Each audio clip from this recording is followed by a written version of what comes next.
All right, guys, we're back with another technical question. I'll be going through the question, the answer, and I'm hoping, just like me, you stay a little bit crazy to get that answer all the way through. Guys, let's get started.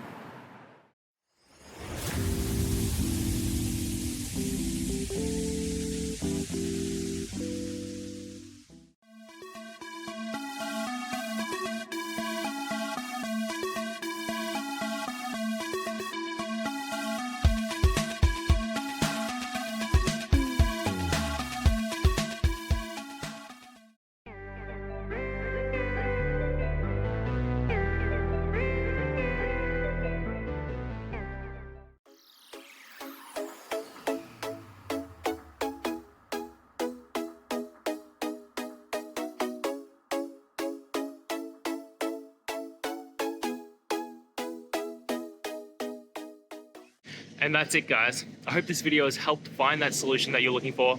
And if it did, please hit the subscribe button. I'd really appreciate it.